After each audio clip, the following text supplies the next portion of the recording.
শ্রমিকরা কেউ পিতলের পাত সাইজ করে কাটছেন, মুখ জোড়া দিচ্ছেন, কেউ আগুনে পোড়াচ্ছেন, আবার কেউ ব্রাশ দিয়ে পরিষ্কার করে চুড়িতে সোনার রং দিচ্ছেন।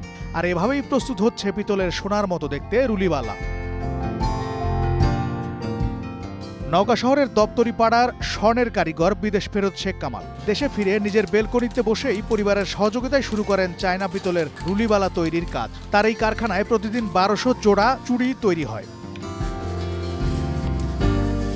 দেখতে স্বর্ণের মতো হয়, ক্রেতাদের কাছে চাহিদাও বেশি। রপ্তানি শুরু হয়েছে বিদেশেও। ব্যাপক সম্ভাবনাময় এই শিল্পকে এগিয়ে নিতে সরকারের পৃষ্ঠপোষকতা চেয়েছেন উদ্যোক্তা শেখ কামাল। প্রথমে আমি তো বাসার বেলকনিতে একা শুরু করছিলাম, এখন পর্যায়ক্রমে চাহিদা বাড়ার কারণে হইতে এই দীর্ঘ 12 সাল থেকে এখন পর্যন্ত এটা আমাদের 2-3 হাজার শ্রমিকে পরিণত হয়েছে এবং আশা করতেছি এটা আরও দিন দিন চাহিদা আরও বাড়বে।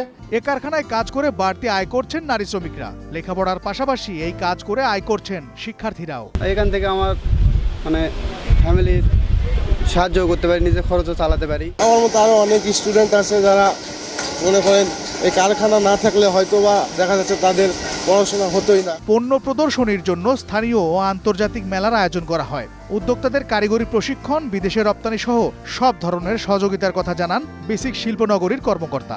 পুরুষ উদ্যোক্তা হলে 6% সুদে আমরা উদ্যোক্তাকে লোন দিয়ে থাকি।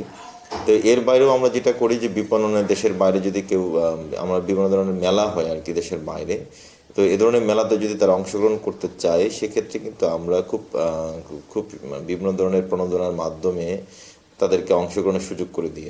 সম্ভাবনাময় এই শিল্পকে এগিয়ে নিতে সরকারের পৃষ্ঠপোষকতা সহ সব ধরনের সহযোগিতা পেলে আরও এগিয়ে যাবে বলে মনে করছেন সংশ্লিষ্টরা। জাফর আহমেদ শিমুল, গ্রিন নিউজ ডেস্ক।